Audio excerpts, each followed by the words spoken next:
Good morning, and welcome to the Ocular Therapeutix SOL-1 Data Review Conference Call. At this time, all participants are in a listen-only mode. After the prepared remarks, we will conduct a question-and-answer session. If you would like to ask a question, please press star 1 on your telephone. As a reminder, this conference call is being recorded and will be available for replay on the Investor Relations section of the Ocular Therapeutix website. I would now like to turn the call over to Ocular's Vice President of Investor Relations, Bill Slattery, Jr. Please go ahead, Mr. Slattery. Good morning, everyone, and thank you for joining us today. This past Friday, February 27, 2026, we presented detailed results from the SOL-1 Phase 3 clinical trial of AXPAXLI, also referred to as OTX-TKI, in wet AMD at the 49th Macular Society annual meeting. We refer everyone to the Macular Society presentation slides and video recording for a comprehensive update of the clinical data released. The presentation is available on the Events and Presentations section of our Investor Relations website. Today's conference call will begin with brief prepared remarks from Dr. Pravin Dugel, Ocular's Executive Chairman, President, and CEO, Dr. Peter Kaiser, Ocular's Chief Development Officer, Dr. Arshad Khanani, Director of Clinical Research at Sierra Eye Associates in Reno, Nevada, and Steering Committee Chair for the SOL program, Dr. Darius Moshfeghi, who is a rescue monitor in the SOL-1 trial and is Chief of the Retina Division, Byers Eye Institute at Stanford University School of Medicine, and Dr. Jeffrey Heyer, Ocular's Chief Scientific Officer. Following the prepared remarks, Dr. Sanjay Nayak, Ocular's Chief Strategy Officer, will join our presenters for the question and answer session. During today's call, certain statements we will make constitute forward-looking statements under the Safe Harbor provisions of the Private Securities Litigation Reform Act of 1995. Actual results may differ materially as a result of a variety of factors, including risks and uncertainties identified in the Risk Factors section of our annual report on Form 10-K and our other SEC filings. With that, I'd like to hand the call over to Dr. Pravin Dugel. Pravin? Thank you, Bill, and thank you all for joining us this morning. It has been nearly 2 weeks since we announced positive SOL-1 top-line results. And as we've continued to analyze the data set, our conviction has only strengthened. The message remains simple.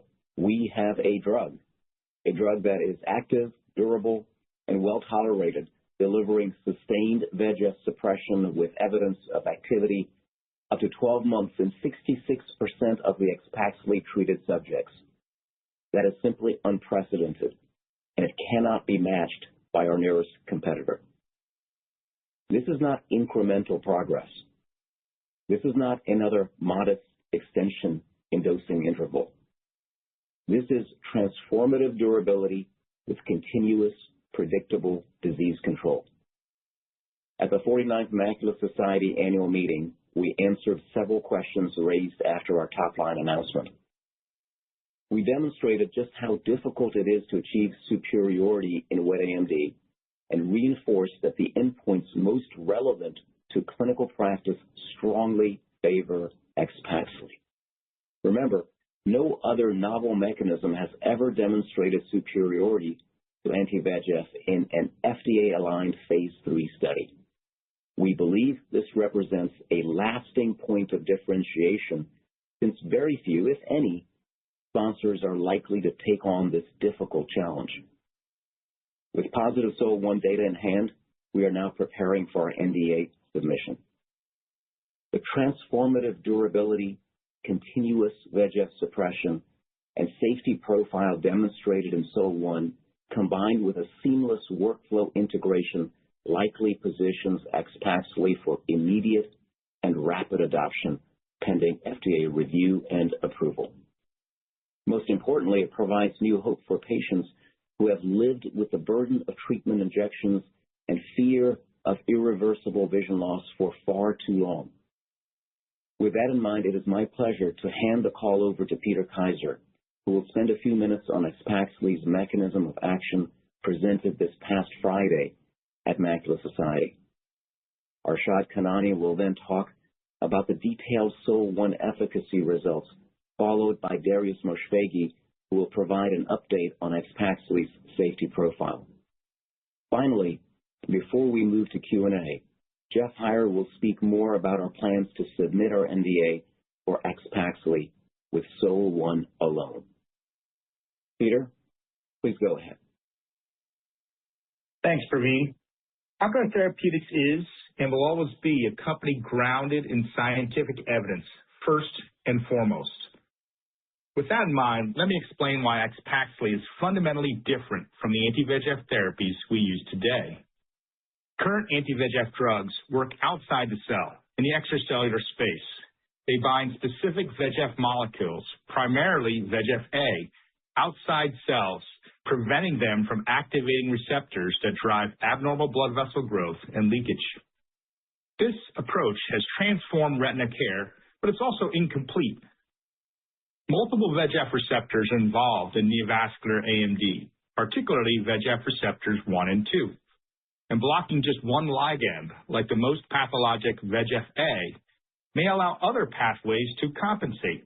For example, VEGF-C can become upregulated when VEGF-A is suppressed. None of our current anti-VEGF agents address that. Axitinib, the active drug component of AXPAXLI, works very differently. Instead of blocking VEGF outside the cell, axitinib works inside the cell at the receptor level. It blocks activation of all VEGF receptors by targeting the ATP binding site, effectively shutting down the signaling cascade that drives leakage, inflammation, and neovascularization, irrespective of the concentration of VEGF in the extracellular space. In simpler terms, it's a more comprehensive blockade of the VEGF pathway. And it does this with very high potency and selectivity. Independent kinase profiling performed under physiologic ATP and drug conditions shows that axitinib produces greater than 90% inhibition of all VEGF receptors, with almost complete inhibition of the pathologic VEGF receptors 1 and 2.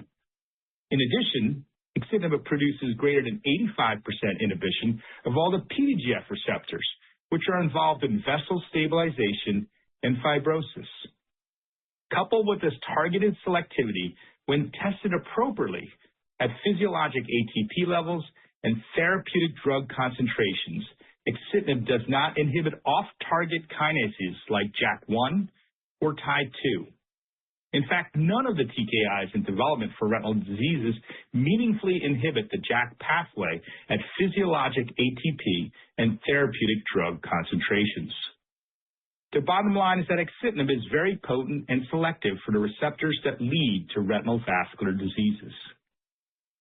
The second part of the Ocular story is drug delivery. AXPAXLI combines axitinib with Ocular's tunable ELUTYX hydrogel platform, a platform leveraged from our FDA-approved product, DEXTENZA, which has been safely used in more than 700,000 eyes. The ELUTYX hydrogel technology is a tunable and fully bioresorbable polyethylene glycol platform. It does not leave any hydrogel remnants for 12 to 18 months like some other programs. It is injected through a standard 25-gauge needle and does not require surgery. The hydrogel releases axitinib in a controlled, predictable manner with zero-order kinetics, providing continuous drug levels in the retina and choroid for up to 9 to 12 months. That sustained, steady axitinib delivery is what allows for consistent VEGF and PDGF pathway suppression over time. Unlike other polymer systems, drug release and hydrogel resorption are synchronized. Physicians know when the drug is gone and when redosing may be appropriate. So when you combine a highly potent pan-VEGF intracellular inhibitor with a strong pan-PDGF inhibition delivered through a bioresorbable hydrogel platform that provides predictable, long-duration release over 9 to 12 months, you get a therapy designed not just to compete in the market, but to redefine it. What I've shared is a scientific foundation behind the positive SOL-1 clinical results. which I would now like to ask the steering committee chair, Arshad Kanani, to speak more about. Arshad? Thanks, Peter. It's a privilege to work through the efficacy results from SOL-1 that were presented on Friday with the benefit of the expanded data set now in hand. What I'd like to do today is to focus on not just on the numbers, but on what they mean clinically. First, it's important to remember who the 344 subjects enrolled in SOL-1 were. These were not poorly seeing patients with scarring and fibrosis. After 2 aflibercept loading injections, on average, subjects were randomized with approximately 20/25 vision. Approximately 2/3 of the subjects had gained 10 letters or more from enrollment to randomization. In other words, this was one of the best seeing phase 3 populations we had ever enrolled in terms of BCVA. This was by design because the trial sought out a population that was expected to lose vision over time. Against that backdrop, AXPAXLI met the primary endpoint in SOL-1 convincingly. At week 36, 74.1% of AXPAXLI subjects maintained vision, defined as losing fewer than 15 ETDRS letters, compared to 55.8% in the aflibercept arm. That reflects a 17.5% risk difference and a p-value of 0.0006.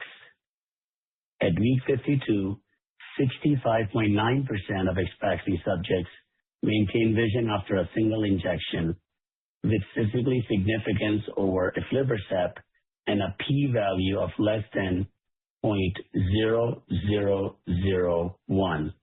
That represents sustained disease control over an entire year in a population selected to fail. If we were to look at the proportion of subjects who lost greater than or equal to 10 ETDRS letters, this key secondary endpoint also emphatically favors AXPAXLI.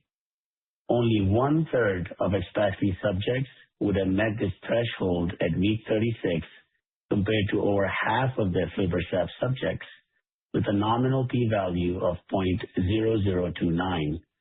By week 52, still less than half of the AXPAXLI subjects would have lost more than 10 letters.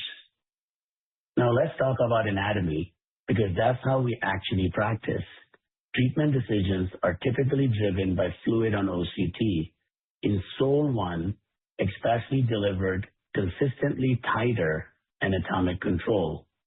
At week 36, 55.9% of subjects maintained central subfield thickness within 30 microns of baseline, compared to 37.8% with aflibercept.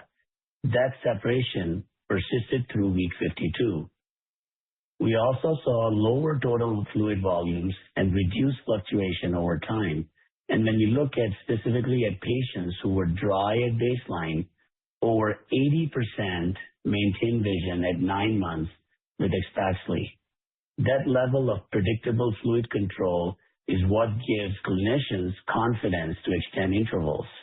Rescue data reinforces the durability story. At week 36, 74.7% of AXPAXLI subjects were rescue-free. At week 52, 68.8% remain rescue-free, in each case based on the on-protocol rescue criteria. The Kaplan-Meier curve is particularly striking, showing meaningfully delayed time to first rescue for AXPAXLI compared to aflibercept.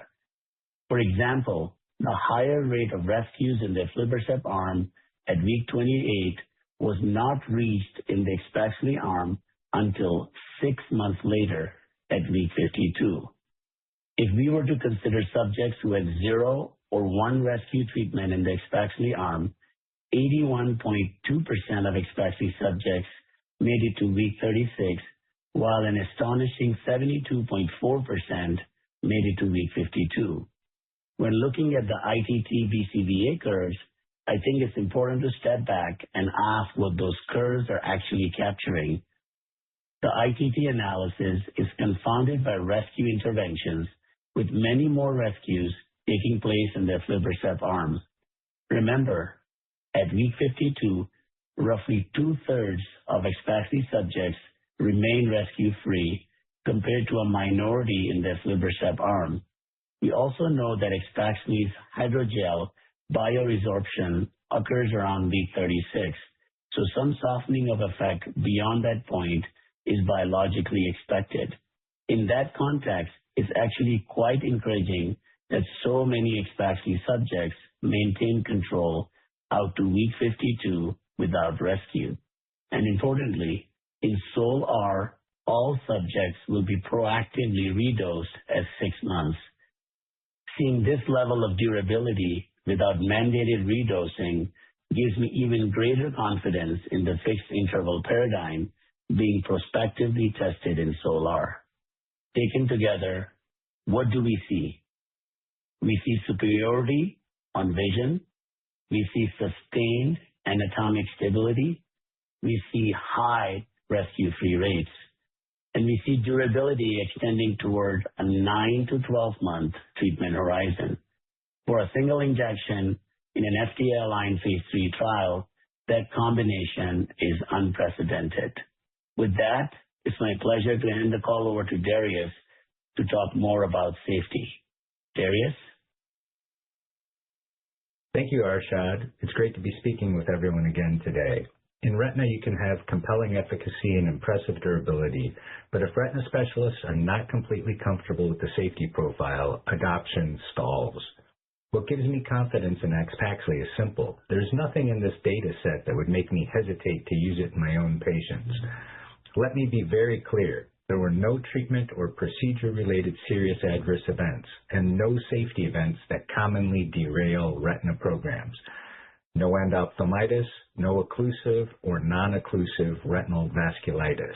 There was one singular non-treatment-related ocular SAE, a cataract with greater than 30-letter loss at detection, but the patient's vision quickly recovered after routine cataract surgery. Cataracts are common in this age group, and this did not represent a concerning safety signal. Some have focused on the higher rate of non-serious ocular events, and the main driver was vitreous floaters in 12.4% of AXPAXLI subjects. It's important to understand that the timing of these small floaters correspond to the tunable hydrogel dissolution and drug elution. They did not adversely affect visual acuity. They were not associated with inflammation, and they were not associated with cataracts. When recording adverse events, we rely on classifications from the Medical Dictionary for Regulatory Activities, or MEDRA. At the time of SOL-1, there was no MEDRA code for drug particles, so our expectation is that they were recorded as floaters. That can inflate the category, but clinically this is not a concerning signal. Beyond floaters, there's been some discussion of cataracts in 7.1% of AXPAXLI subjects. Cataract rates were consistent with what we see in wet AMD trials in this older population. Again, nothing novel, nothing alarming.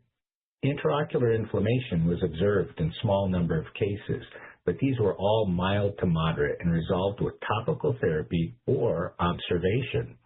People seem to forget that the Lucentis package insert includes a 19% rate of vitreous floaters, 11% rate of cataract, and 13% rate of vision blur or vision disturbance.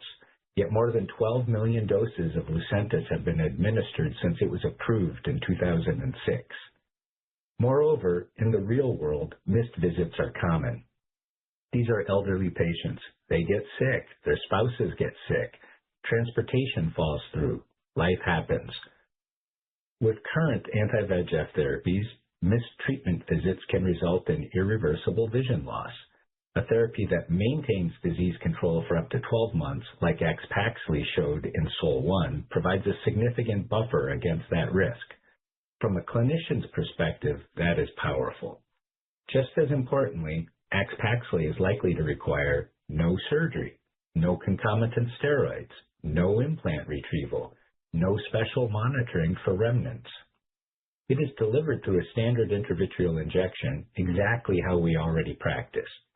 Based on the SOL-1 data, I believe AXPAXLI has the profile to support immediate and broad use in wet AMD because it has a reassuring safety profile, continuous disease control, superiority, and the potential to meaningfully reduce treatment burden.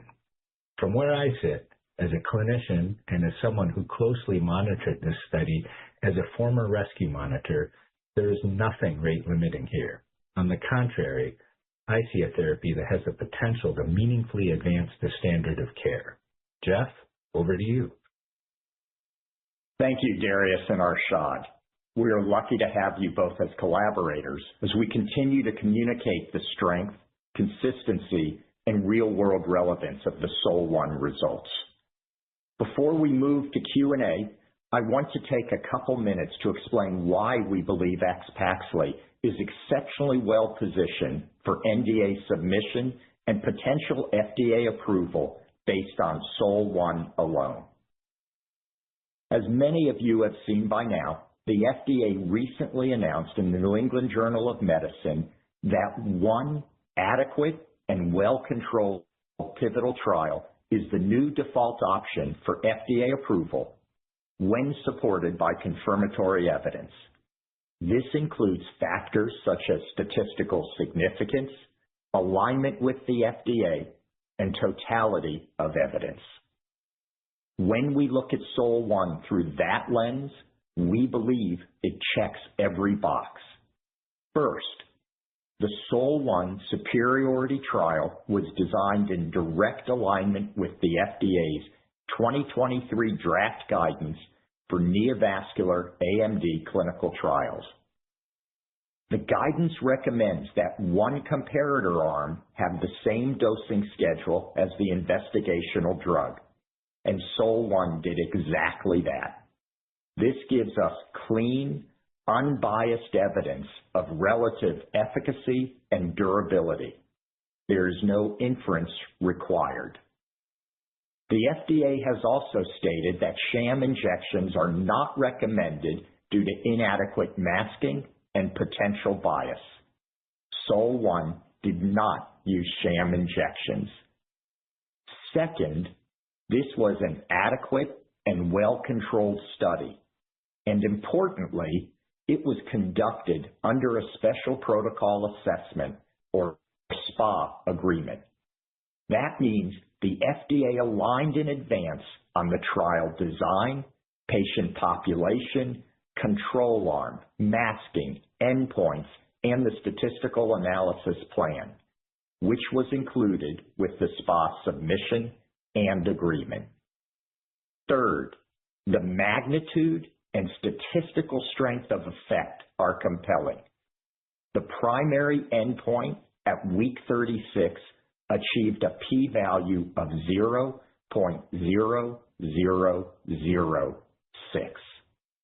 The key secondary endpoint at week 52 achieved a p-value of less than 0.0001.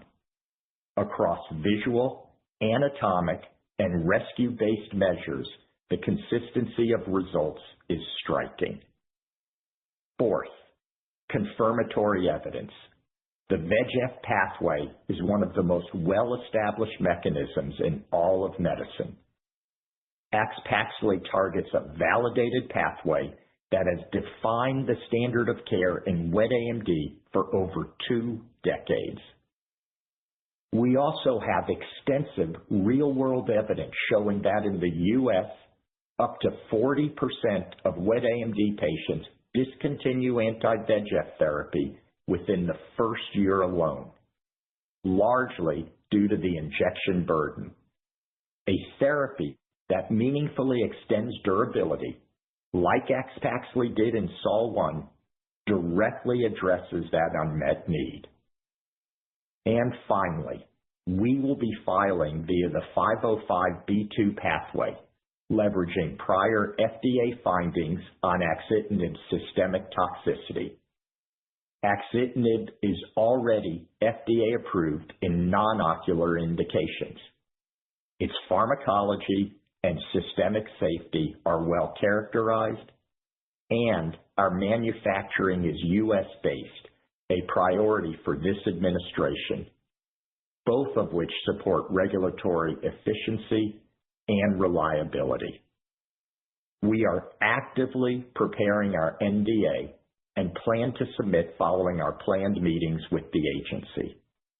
Our goal is simple: to bring AXPAXLI to patients as quickly as possible. With that, operator, we are ready to take our first question. Thank you. As a reminder, if you would like to ask a question, please press star 1 on your keypad. You can remove yourself from the queue by pressing star 2. Our first question comes from the line of Tazeen Ahmad with Bank of America. Please go ahead. Your line is open. Hi, guys. Good morning, and congratulations on presenting really positive updated data. I wanted to ask about commercial preparation. So now that we have a clear picture of what the product looks like, and you believe that you can get approval with this one study, you pulled forward your efforts for preparation. Can you give us a sense about what kind of size of the sales force you think you would need? Just remind us what EYLEA and Lucentis type of drug marketing teams look like, and if you think you need the same size or a different size. And then have you scheduled your meeting to actually talk about the data with FDA? Thanks. Good morning, Tazeen. This is Praveen. I'm happy to answer that, and thank you for the question. We are building a company that is a standalone company to market this product globally. We've always said that. We've committed to that, and the actions that we've taken really validate what I've just said. As you know, recently we announced the hiring of David Robinson. We're very fortunate to have David. David is the architect of the EYLEA launch, probably the most successful launch in our industry. As far as the sales force question is concerned, we're very, very well supplied with that. As you recall, we are selling DEXTENZA. We have a very capable sales force that we're very proud of. At the peak of Lucentis sales, I believe that Genentech had about 50 to 60 reps. We're already there. It's not so much the number of reps, it's really the networking, it's the concentration within ophthalmology, and that's one of the very big reasons that we've kept DEXTENZA under our umbrella. We're really proud of the commercial team that we have and their capabilities. So we're very well set up for commercialization here. We're also scaling up, as I've said before, through automation, et cetera, not only for wet macular degeneration, but also for diabetic retinopathy, which is 3.5 times the size of that. Now, with a single submission, we've also accelerated the entire program. So in terms of the commercialization as well as the scale-up of manufacturing, all of that has been significantly accelerated because our goal is to get approved with a single trial. But thank you for that question, Tazeen. Back to the operator. Thank you. We will move next with Biren Amin with Piper Sandler. Please go ahead. Your line is open. Hey, yeah. Hi, guys. Thanks for taking my questions. Now that you've had time to analyze SOL-1 fully, I want to get your thoughts on read-throughs from SOL-1 to confidence that SOL-R could achieve non-inferiority against aflibercept 2 milligrams every 8 weeks. So that's the first question. And second question, I think on regulatory, would you expect FDA will want you to identify patient populations that benefit from AXPAXLI, or would you expect a broad label based on the SOL-1 trial data? Thank you. Biren, good morning. Thank you again for your question. For the first one, which is the translation of the SOL-1 data to SOL-R confidence, Arshad, maybe I can ask you to start that, and then with the FDA question, maybe I can give that to Jeff afterwards. But Arshad, if you can go ahead with the first question that Biren asked, which is the translation of SOL-1 data into greater confidence for SOL-R. Thank you, Praveen. Thank you, Biren. Good morning, everyone.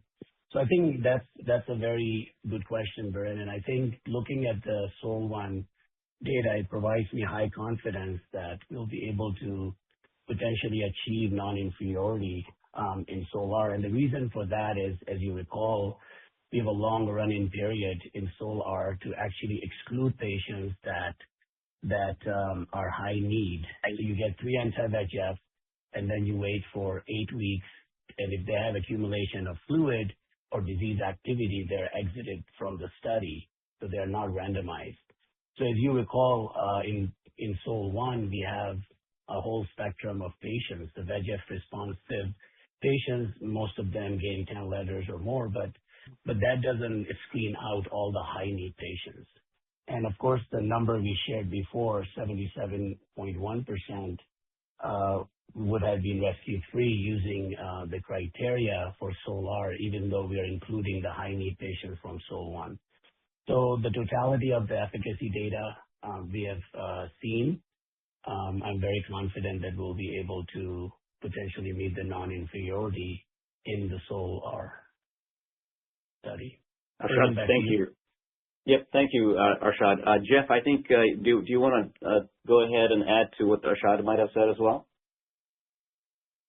Yeah, I think that as we've looked at different studies and we've seen their responses in these types of studies, I think we're confident that the patients we've treated in SOL and we've looked at the analyses will translate very well to SOL-R. And the treatment responses we see there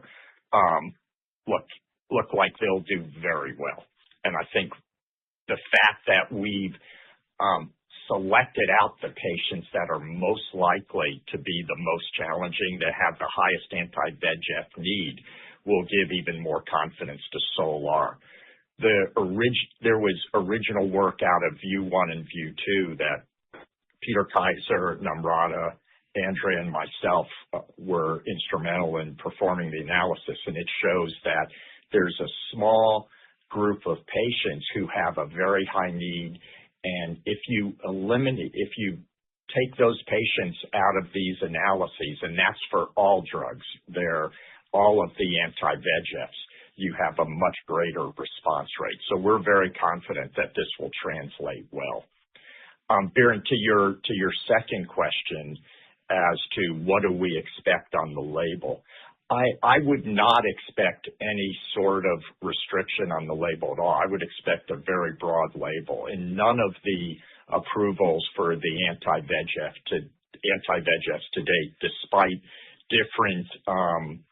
different inclusion and exclusion criteria, we've never seen a restriction on the label. And I think not only when you look at our SOL-1 data, but even when you look at our previous studies like the treatment-naive patients in the Australia study, these patients respond well. So I would not expect any type of limitation or restriction, and I would expect a broad label as we've always seen previously.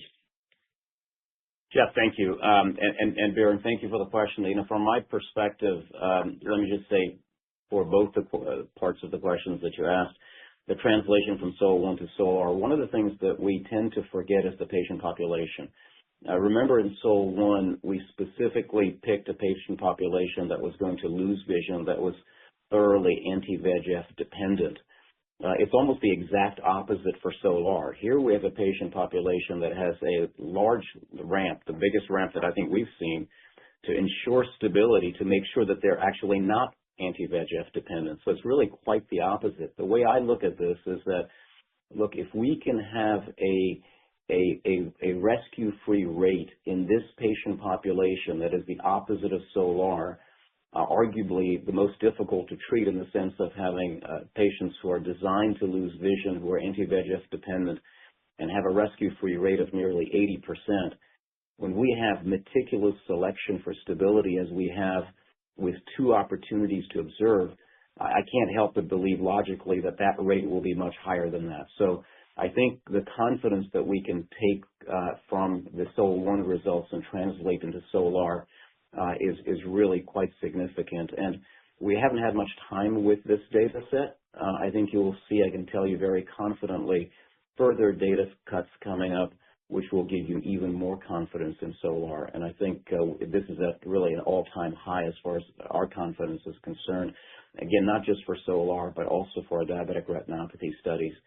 As far as the FDA question is concerned, what I would say is the FDA has said very clearly for decades now that the label that they would give, and obviously we're not in labeling discussions with them, but the label that they give is based on the disease and not based on the clinical trial. And this has been shown over and over again. If you go all the way back to Anchor and Marina, there are restrictions as to vision. And clearly you see that with Lucentis, there is no restriction in the label whatsoever. If you look at Panorama, there are restrictions as to the severity of diabetic retinopathy.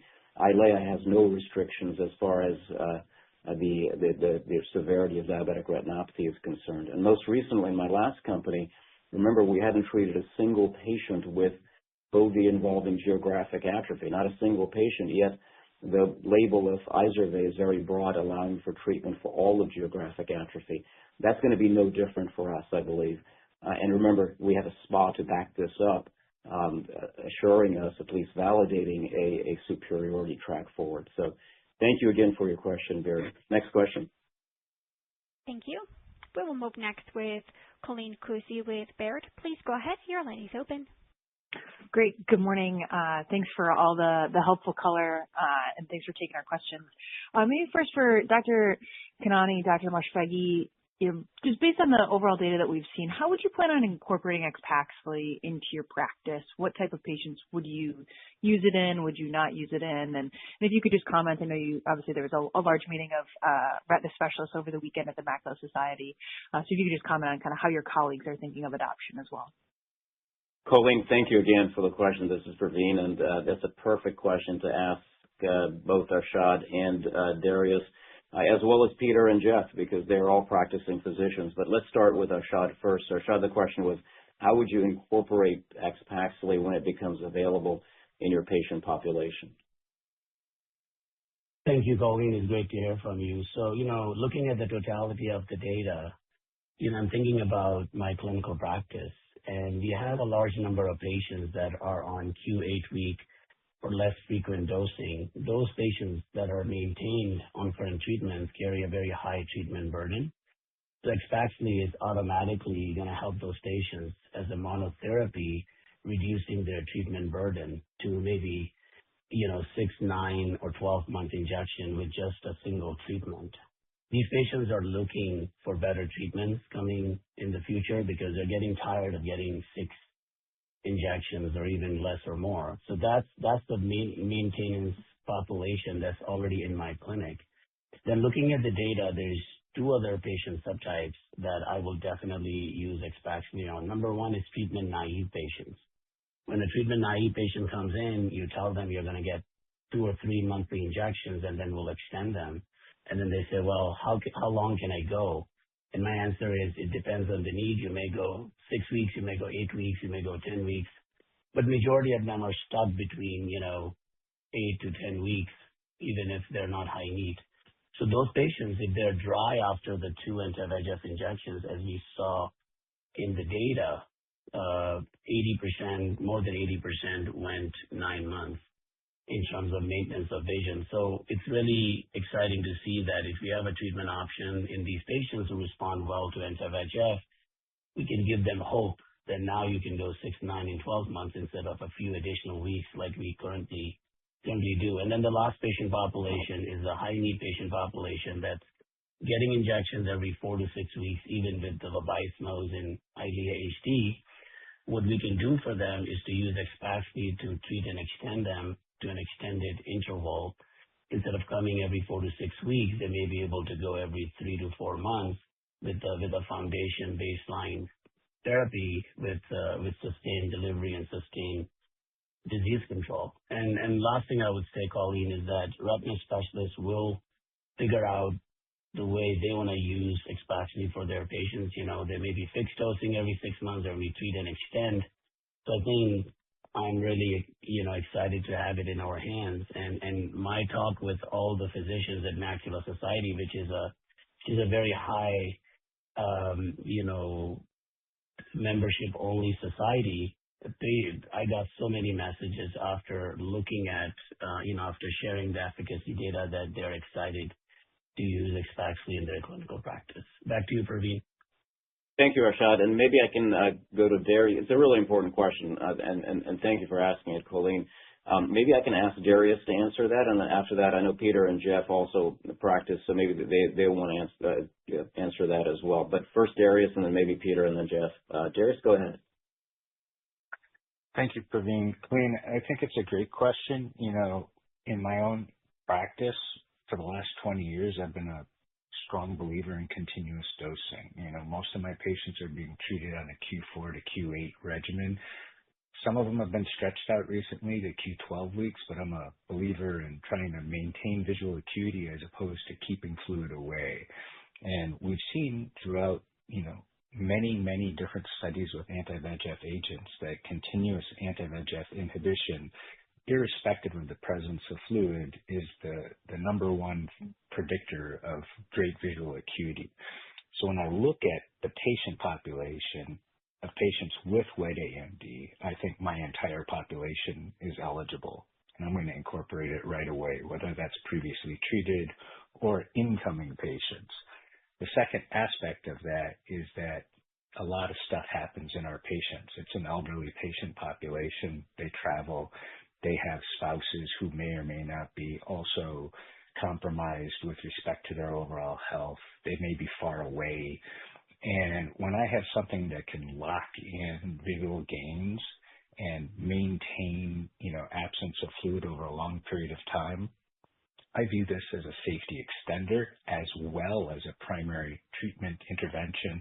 If I can get my patients on a 6-month to 9-month to a 12-month dosing, that's good for them, and it's also good for, my overall practice. And regarding my practice, like many of the people here, we're just busting at the seams. This is something that I can incorporate immediately into my practice without having to do any special evaluations, interventions, leave and go to the operating room. No, I can do this all within the context of my clinic. Similarly to Arshad, Jeff, and Peter, I was down at the Macula Society, and it seems like there's a lot of interest in this medication moving ahead, and everybody's excited to see how it moves through the regulatory process. I'll return it back to Praveen. Darius, thank you. And maybe Peter, and then Peter, why don't you pass it on to Jeff to answer this question? Why don't you go first? Sure. Thanks, Colleen, for the question. As you know, Jeff and I still see patients in our clinics. I'm at the Cole Eye Institute seeing patients. And, when you talk to patients, unlike what many physicians will tell you, the thing they hate most are injections. And so when you think about it, anything we could do to reduce that is something they're going to absolutely embrace.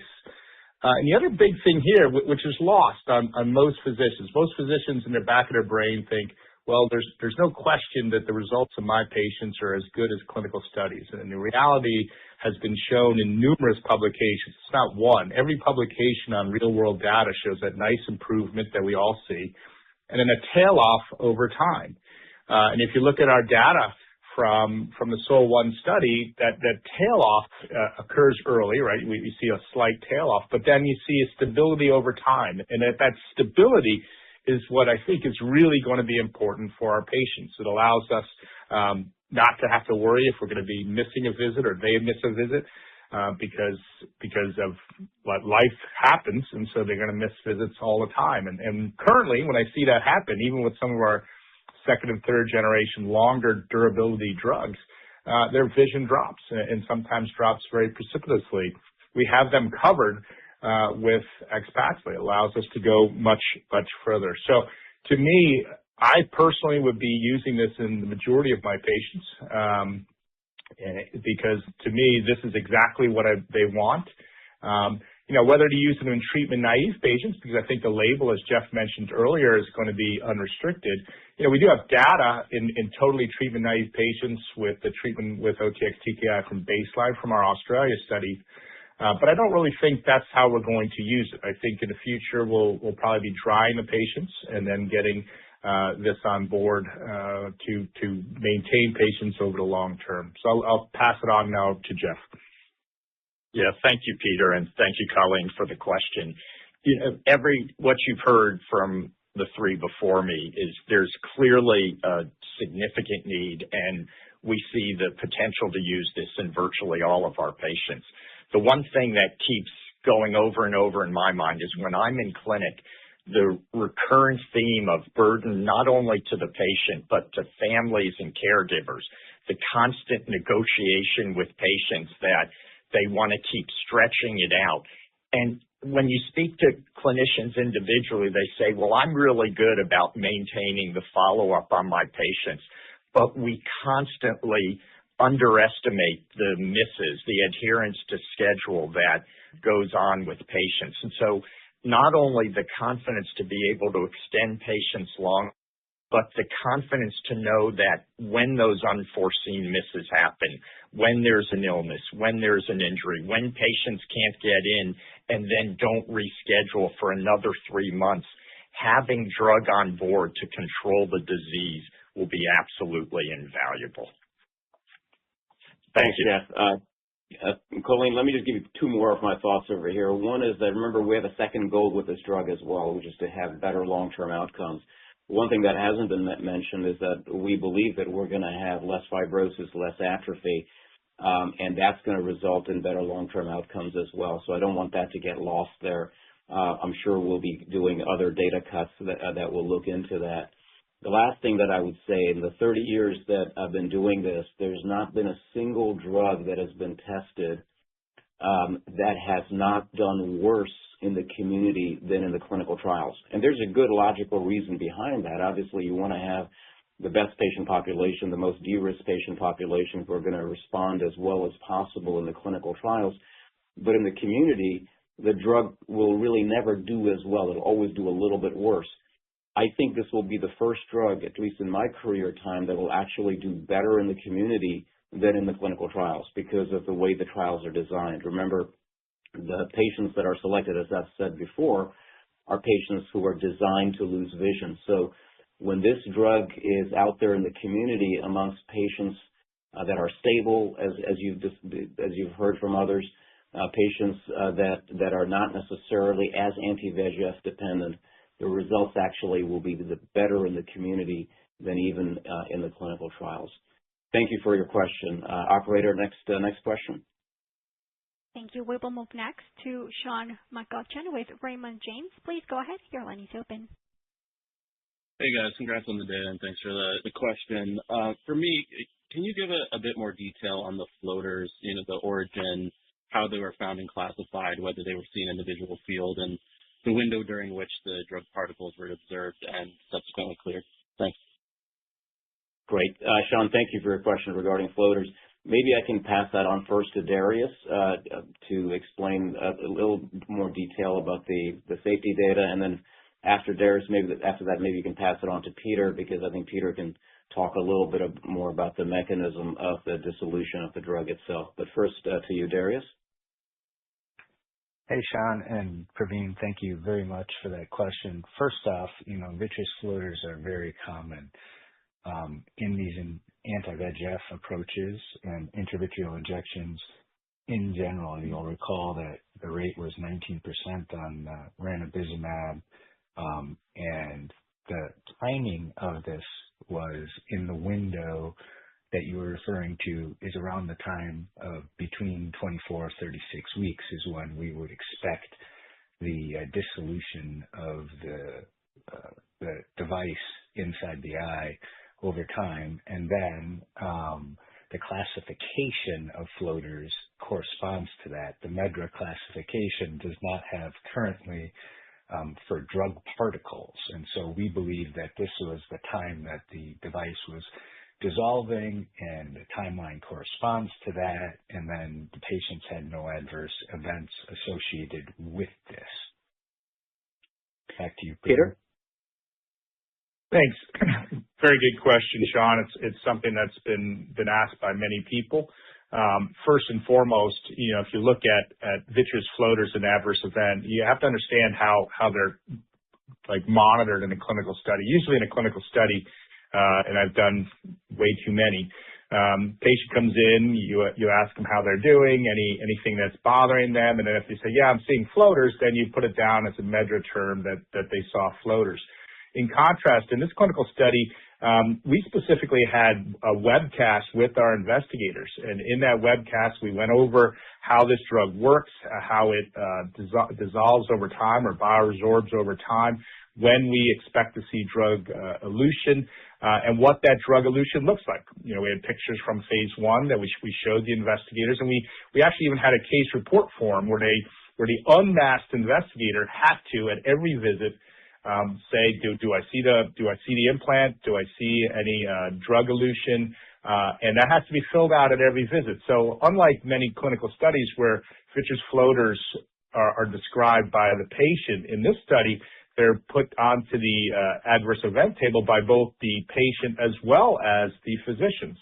So that's one big difference. And despite that, the numbers are consistent in SOL-1 versus all the other clinical studies out there.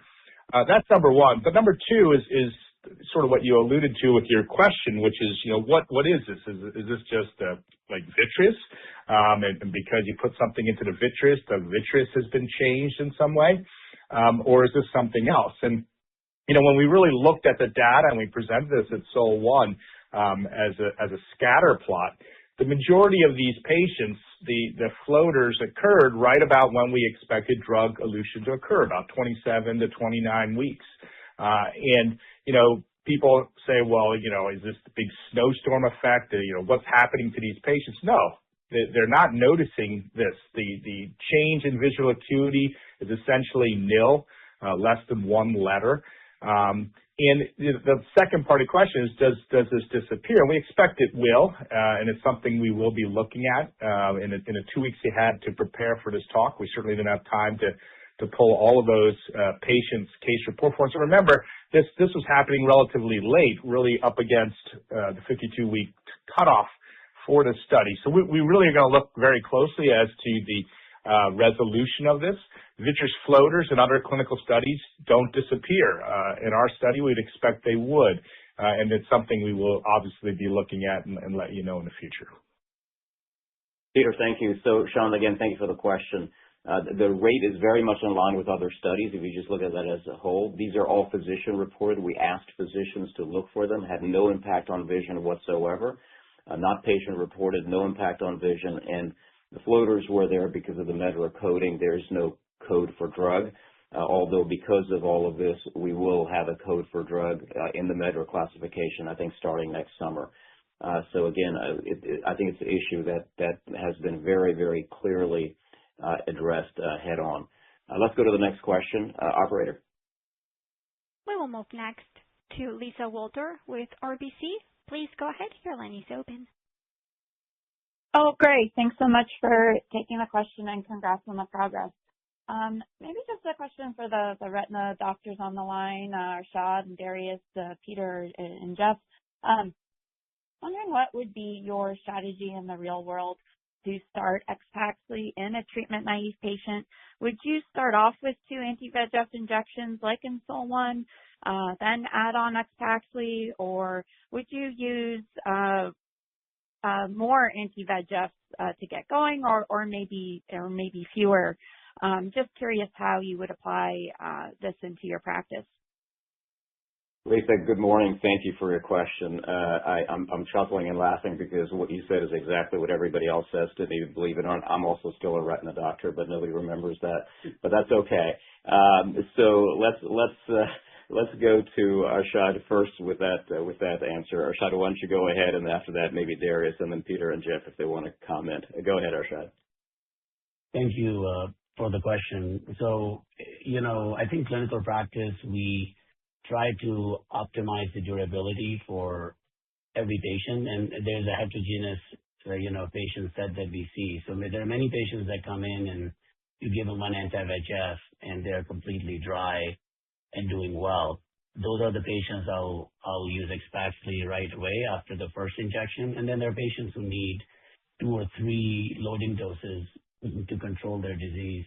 So I think it's going to vary on the patient type that we are seeing in terms of, how we're going to manage those patients. And there are patients who want fixed dosing, and there are patients who want treat and extend. And so I think, as I said earlier, I think retina docs will figure out what works best for them and for their patients in terms of optimizing the disease control using this sustained delivery platform, and hopefully we can optimize their outcomes. So yeah, variable 1 injection and then AXPAXLI, maybe 2 or 3, then AXPAXLI. So it's just going to depend on the patient, how they respond. Thanks, Arshad.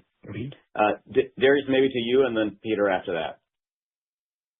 Yeah, thank you, Praveen and Lisa. You know, everyone's going to treat how the patient rolls into their practice and what their practice pattern is. As I said before, my bias is towards continuous dosing historically. And when I look at this, I view this as a long-term maintainer of both vision and keeping fluid at bay. I would like to get on board and treat immediately with an anti-VEGF agent and then nearly simultaneously add in the AXPAXLI.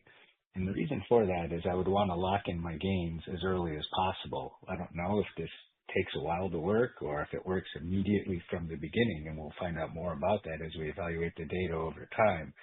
But my bias would be that if I could do an anti-VEGF and an AXPAXLI early on, and then as I don't have to worry about what happens down the road, I could go and say at 24 weeks or at 36 weeks, I'm maintaining this patient on potentially two doses per year. That's a fantastic win for my patient population. And they're coming in at that point where I don't have to worry about any sort of variation in either visual acuity or in fluid accumulation. I'll turn it back to Praveen. Peter, do you want to comment on that too? Yeah, I agree with everything that's been said so far. And Lisa, it's a good question. How are we going to use this, and are we going to use this in treatment naive? And the idea of putting this on early, as Darius just mentioned, is very appealing, and it's certainly something we're probably going to do. And this is especially true outside the United States. Outside the United States, a lot of the insurance plans outside the U.S. really limit the number of injections a patient can get in many countries, Italy in particular. So the ability to put this on board early and to get that coverage is really important.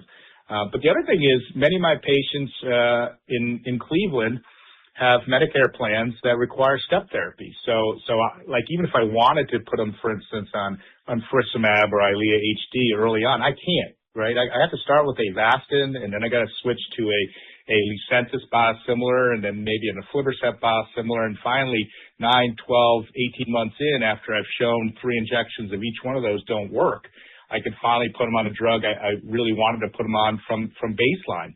And the reason for that is very clear. None of those drugs are actually any better than any of the others. They all were proven in their phase 3 clinical studies with non-inferiority studies. In contrast, SOL-1 was a superiority study. So we'd expect that the label would reflect that. And when we've talked to payers, they expect that too. And what that would mean is there wouldn't be steps therapy. So exactly what you're saying. Could you use it in a treatment-naive patient? Well, in traditional Medicare, you could use whatever you want. But most of my patients don't have traditional Medicare. And so because of that, there would be step therapy. We would expect we wouldn't be required to follow step therapy. And you could use OTX-TKI in those treatment-naive patients without stepping through other drugs. So in my opinion, I agree with Darius. I would be putting this on very early to keep those patients maintaining that vision gain that we saw early. This is not how we use it in the study, so it's something we'll need to look more closely at. Thank you, Peter. And thank you for your question, Lisa. Back to the operator for the next question. Thank you. We will move next to Clara Dong with Jefferies. Please go ahead. Your line is open. Hi, good morning. Thanks for taking my question. So just kind of follow up on the read-through to SOL-R. In SOL-1, patients were dry at baseline, showed a very strong separation favoring AXPAXLI in maintaining the vision. So would you view this dry baseline subgroup in SOL-1 as the closer analog to the SOL-R patients, given the patient screening in that trial exclude subjects with early persistent fluid? And then also just from the commercial perspective, what data from SOL-R would most meaningfully further expand the adoption beyond what SOL-R already supports today? Thank you. Clara, good morning, and thank you for the question. I can probably answer that. As far as the SOL-R patients are concerned, what I would say is, look, we expect a great deal of stability from the SOL-R patients. We have a ramp that's a 6-month ramp with 2 opportunities to observe. There'll be more details that I'm sure we'll share down the road regarding that patient population. But, yes, I do expect these patients to be absolutely stable. And you saw from Rashad's talk how well this drug does, particularly when the patients are stable and when there's a fairly dry OCT. As far as the clinical information from SOLAR is concerned, let me be very clear on this. Our expectation is that we will be filing with SOL-1 alone. Our expectation is that this drug will be approved with SOL-1 alone. And as Jeff Heyer said from the podium in the Macular Society, that process has already begun. We haven't detailed that process to you. That wouldn't be appropriate to detail our interactions with the FDA, but I do want to assure you that that process has begun. So we believe that there's more than enough information with SOL-1 alone to use this drug very effectively in the community. You've heard that from all of the doctors here. Nonetheless, we are continuing SOLAR. SOLAR is going extremely well. It's being recruited and randomized and executed very, very efficiently. SOLAR will add a great deal of information, but I don't want you to think that we feel that that's a requirement whatsoever. It is still continuing. It adds a great deal of flexibility when the FDA looks at our application, but it will also give us a lot of additional information, but not necessarily essential information, but additional information. Jeff, do you want to comment on that as well? Yeah, I do. And again, thank you for the question. When we looked at SOL-1, and this has been shown, we expect a very high or very low rescue rate based on what we've seen in SOL-1. Keep in mind, SOLAR is going to likely be even less because not only do we have those same guidelines as was seen in SOL-1, but the idea that patients won't have fluid above a certain level. They'll be followed for not just 4 weeks, but 8 weeks. And over that time, they can't have fluid above a certain level or fluctuations above a certain level. So that gives us even more confidence that the control of disease in SOLAR is going to be stronger than it was in SOL-1. Thank you, Jeff. And Clara, thank you for your question. Next question, please, operator. Thank you. We will move next to John Wolleben with Citizens. Please go ahead. Hey, thanks for taking the question and a thorough update. I'm wondering about regulatory strategy here because you're in an interesting situation where SOL-1 was designed for a 9-month primary endpoint, you redose at 52 weeks, and you'll have some repeat dosing later on. But what is your initial proposed label duration with FDA, and how does that evolve over time? John, good morning, and thank you for the question. Look, obviously we're not in any labeling discussions with the FDA, but our expectation is that we will have the best label that has ever been issued in our field. This will be a superiority label that we will have. We will, for obvious reasons, we will have flexibility of dosing of every 6 months to 12 months. Now, if the question also, and I think this may be where your question may be going, saying do we have enough experience with cases that are repeated? The answer is we feel that we do, and a great deal of flexibility as well. Remember that every patient at week 52 in SOL-1 was redosed. So in-house, within SOL-1 alone, we have a lot of redosing experience. Now, that's under masking, of course, but every patient at week 52 has been redosed. And clearly with SOLAR, we have a lot of redosing experience as well with that study continuing. So the flexibility comes in as to what the FDA can and wants to do regarding further discussions that will be engaged in. They can certainly look at the repeat dosed patients in SOL-1 alone. They can certainly look at SOLAR under masking or SOLAR unmasked as well. That would be really their call. So we have a great deal of flexibility. But our expectation for the label is the only superiority label with a flexibility of dosing encompassing 6 months to 12 months. Thanks for your question, John. Next question, please, operator. Thank you. We will move next to Yi Chen with H.C. Wainwright. Please go ahead. Your line is open. Thank you for taking my questions. My first question is regarding the vitreous floaters. Will they eventually be absorbed, or could they accumulate with the redosing? What is Good physicians' morning. experience with? I'm sorry. Good morning.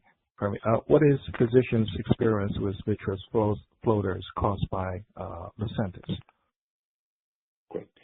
Thank you for your question, and good morning again. I think Peter started to answer that question regarding the durability of the floaters, but let me pass it on to him first and anybody else that wants to add on after that. Peter, why don't you go ahead? The question was about the expected durability of the floaters and regarding physicians' experience with floaters in general.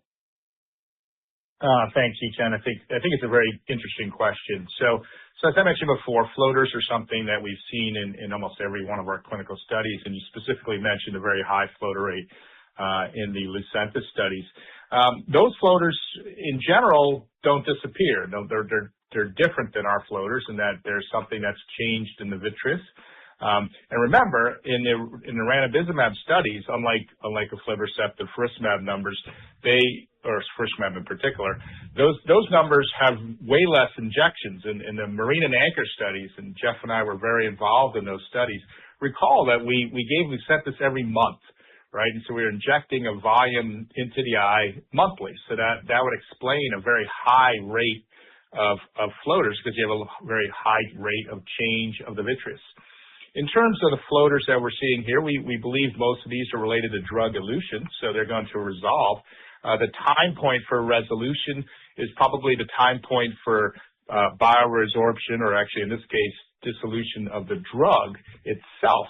The drug will reabsorb into the eye over time, and that should take roughly 1 to 3 months. Is where we would expect to be. And the last part of your question, you said, do we expect these to increase over time? And unlike other molecules that are being tested in this space, we don't have any drug remnant at all, right? So once the drug is bioresorbed and a drug is diluted, eluted, we would expect there be essentially no floaters and no buildup of drug remnants in the eye, or actually I would call them more polymer remnants than drug remnants, if that makes sense. Thank you, Peter. Arshad, did you want to add on to that as well? Yeah, Praveen. So I think, I can share my experience as the top site in phase 1. As mentioned earlier, in clinical trials, we report everything and anything. So the hydrogel sits inferiorly far away in the periphery, and once the hydrogel dissolves, there's drug still left. And so if I see that, I call it floaters. So I did not see any patients where actually the drug came in the center or caused any vision issues or symptoms by patients. I was just reporting it because I saw something that we were still learning, and now we know that this is just a part of bioreabsorption of the hydrogel followed by the drug. So I think, it can get confusing for people when they say floaters and they say, oh my God, what's going to happen when you look at the data? So the one thing I look at is the vision. It has no impact on the vision. That means that it's actually not in the center of the vitreous impacting vision.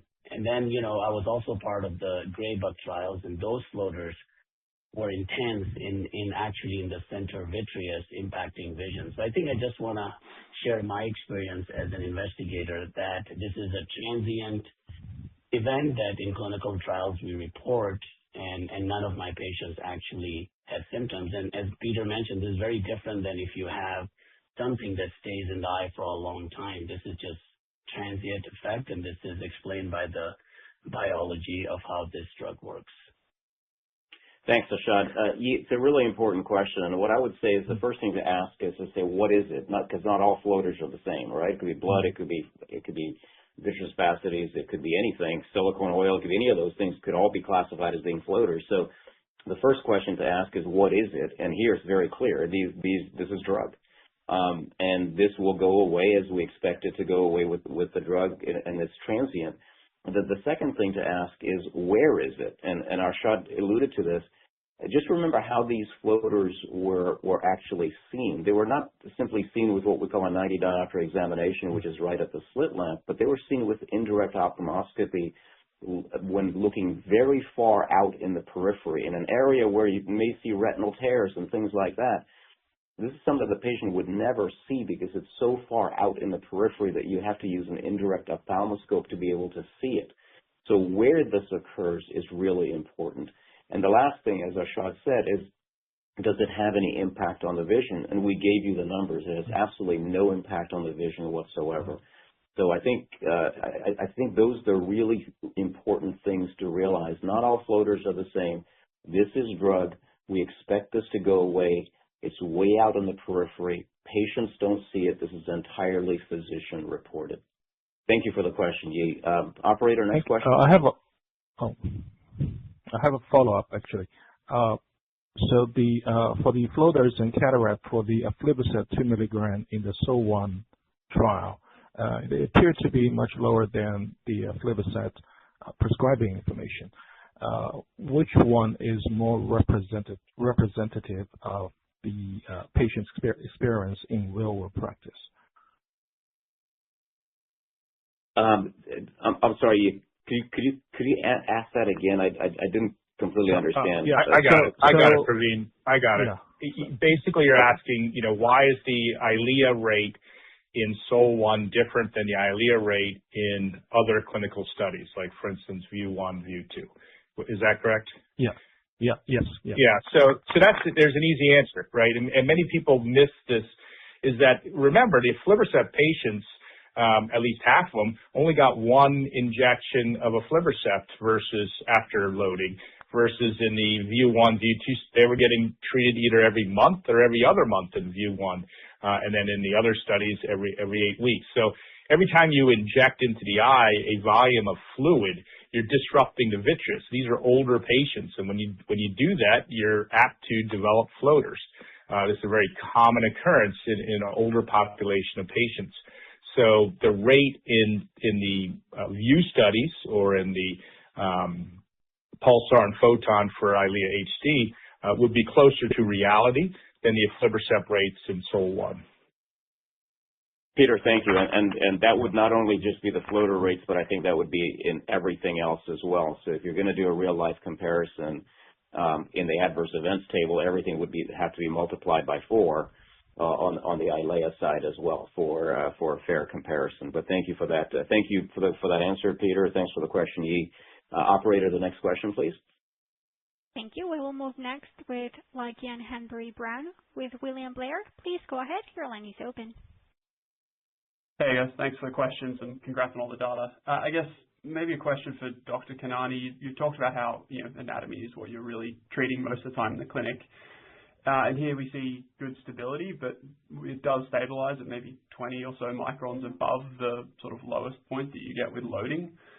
I was wondering just sort of how you view that. Does that kind of increase matter to you? Are there any sort of clinical implications? And then maybe also somewhat related, but like how would you think about monitoring patients in clinic? You've talked about how you would use it, but obviously there are a small number of patients that need a rescue. So would you still have to bring every patient in every few months maybe to monitor them? Lachlan, thank you for the question. Good morning. Great question. Arshad, why don't you go ahead? Yeah, absolutely. That's a really good question. So, clinically, when you look at, the amount of fluid that bothers us is usually the fluid in 40 to 50 micron range. And here you know that, 55.9% of subjects maintain CSFT within 30 microns from baseline at 9 months. So I think you bring a good question that the 20 micron increase is likely driven by those high need patients that were likely not dry after the 2 injections.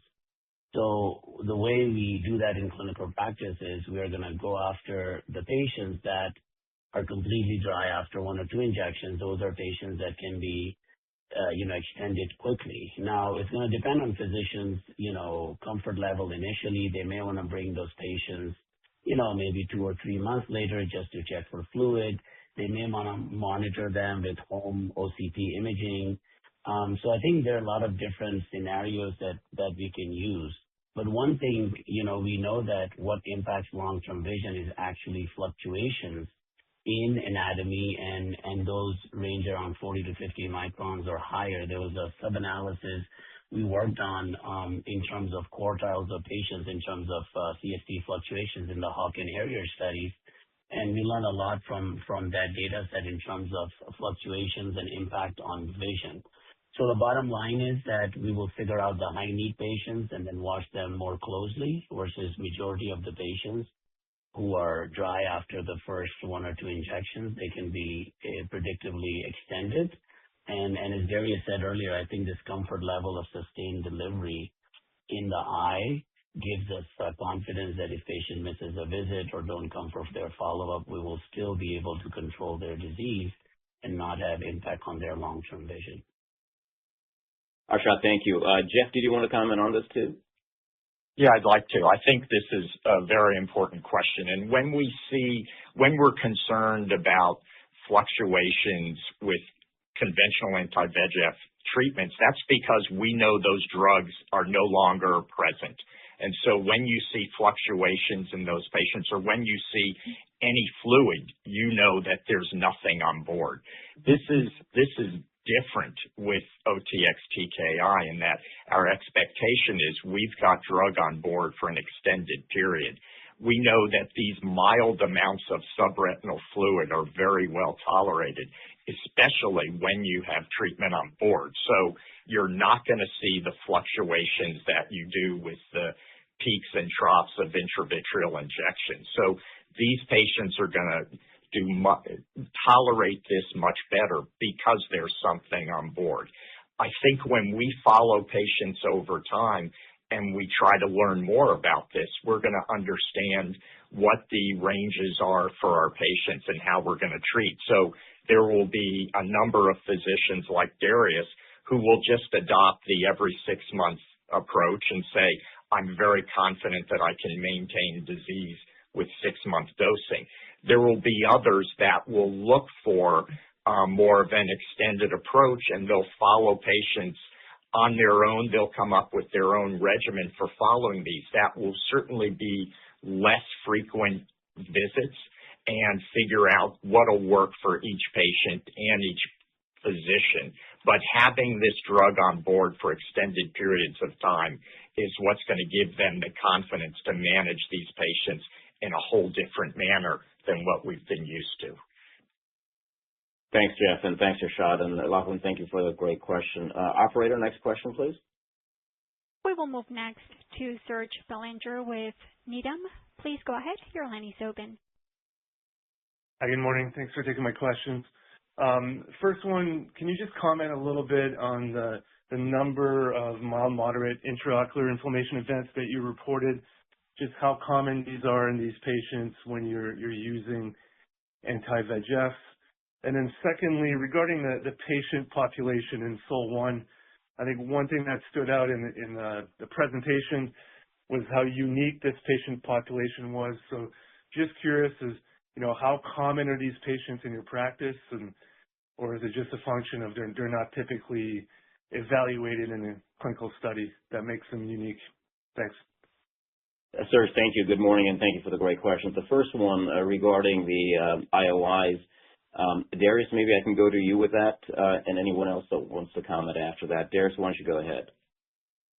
Thank you, Praveen. And also, Serge, it's a great question. We're always worried about safety, and it's important to recall that we really saw no safety signal whatsoever in this trial. It was an extremely safe trial overall, particularly for the AXPAXLI agent. Specifically, the things that we're worried about are things that can cause irreversible visual acuity loss, so either endophthalmitis or retinal vasculitis, specifically the non-occlusive retinal vasculitis or occlusive vasculitis that have been seen with other medications.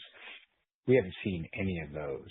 So we did have 9 cases of, mild to moderate inflammation, which either spontaneously resolved, and that was a vitreous SOL-1, which may have been drug remnants, or responded to topical medications.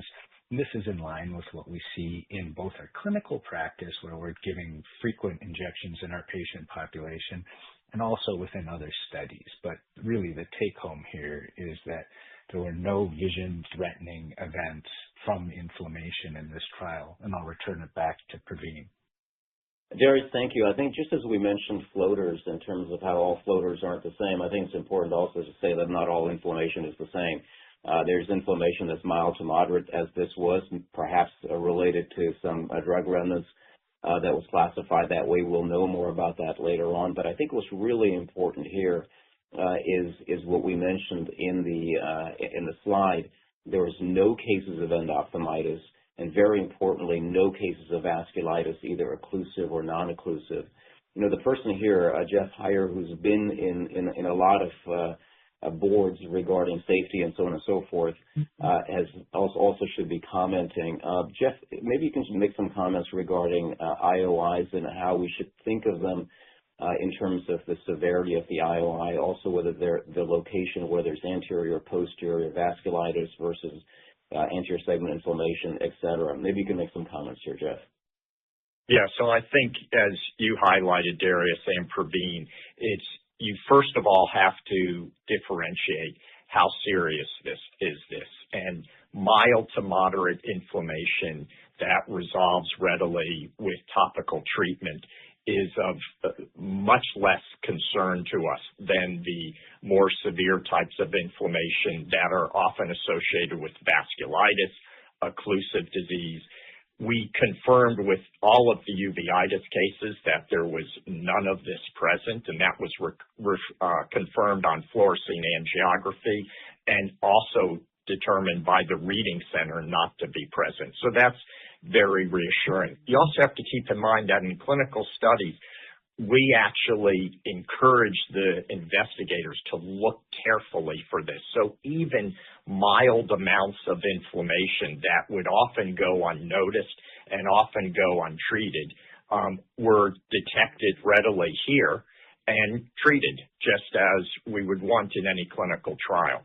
But we're not seeing anything that worries us in terms of vision loss associated with these, or concerns that this is more of a signal than we would normally see with conventional treatment. So the mild to moderate severity, the consistent response, the absence of any significant visual changes gives us confidence that our safety looks good.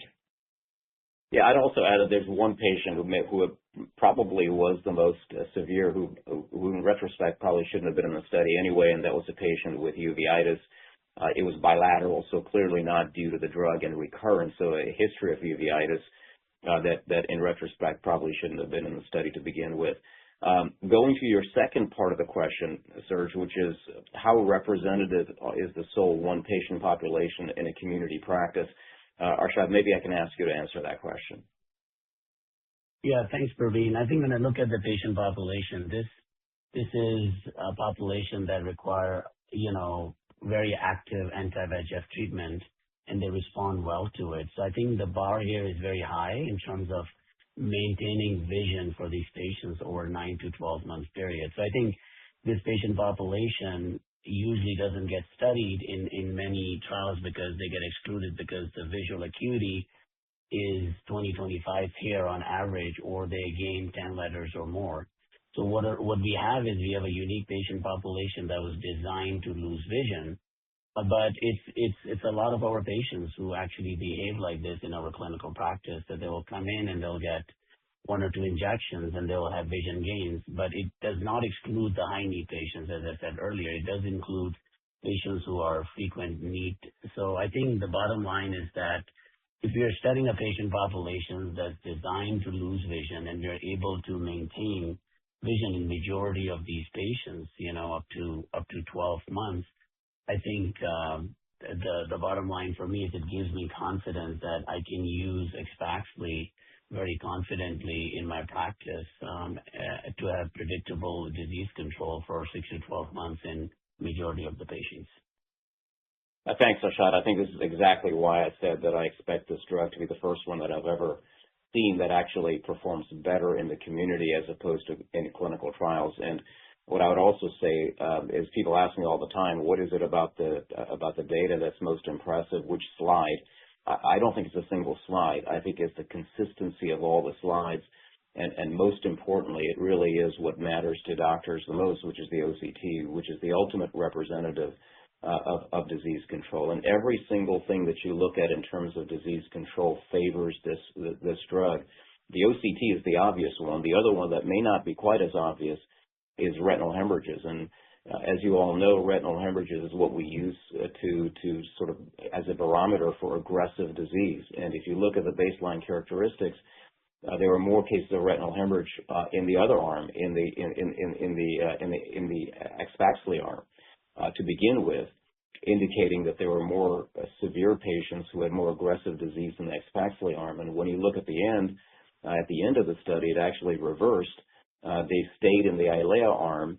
However, there are very few in the AXPAXLI arm at all. So that's another indicator of better disease control. So I think the consistency of the data that we see over and over again is the most impressive thing, as opposed to any particular slide. And I think this is also why this drug will do so much better in the community than even in the clinical trials. Let's go to one question more. Operator, one question there. Go ahead. Thank you. We'll take our last question from Bill Mon with Clear Street. Please go ahead. Your line is open. Hey, good morning, and thank you. So my question is on your upcoming meetings with the FDA before submission. What key points do you still need to gain alignment on or confirmation of? And what is your regulatory strategy in Europe? Thank you. Yeah, so I can dive into that first, and if Jeff wants to comment afterwards, certainly going back to the New England Journal article, et cetera, please feel free to go ahead afterwards, Jeff. The first one, as far as the FDA is concerned, Bill, what we've said very clearly is that the process has already begun. Look, we said this way back in December. We did a lot of work during our quiet time, and it clearly has come full circle with that New England Journal of Medicine article, and Jeff has very nicely outlined how we fit really all the requirements that the FDA had. Now, we typically don't discuss the details of our conversation, so that's not something that I'm prepared to do, but when appropriate, we certainly will guide you and update you.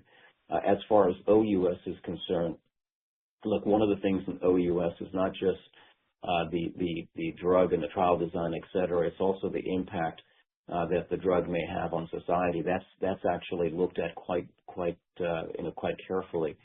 Peter previously already alluded to that, saying that the impact that this drug is going to potentially have on society there in terms of patient care is enormous, not just there, but also here. There, with the EMA, et cetera, that is considered even more than in the U.S. FDA. So we're in very good stead with them.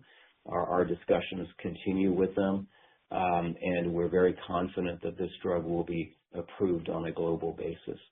Jeff, any comments that you want to add in terms of the regulatory pathway, particularly in the U.S. FDA with a single trial?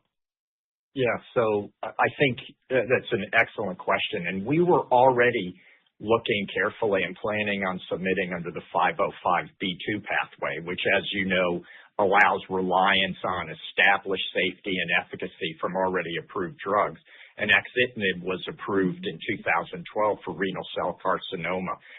Couple that with the recent New England Journal of Medicine article, which talks about the new default being a single study and lists certain factors that are important for the strength of that submission, the statistical significance, the science, blinding, alignment with the FDA, supporting secondary data. So all of that really puts us in a remarkably unique situation where we have multiple alignments here, not just with the FDA and these factors, but also the 505(b)(2) pathway that puts us in a very unique position for this submission.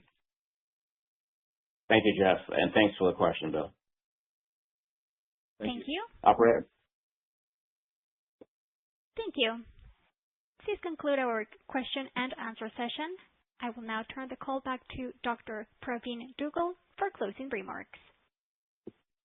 Thank you. Once again, on behalf of Ocular Therapeutix team, I'd like to express our deepest gratitude to the investigators, to the study coordinators, and the clinical teams whose commitment made SOL-1 possible.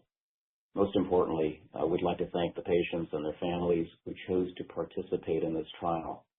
Your trust, your courage, and dedication are what allow innovation to move forward and make advances like this possible. We are incredibly proud of what this team has accomplished, and we remain focused on bringing AXPAXLI to patients as quickly and as responsibly as possible. Thank you all for all your continued support. Thank you all for being here today, and have a great day, everybody. Thank you. This brings us to the end of today's meeting. We appreciate your time and participation. You may now disconnect.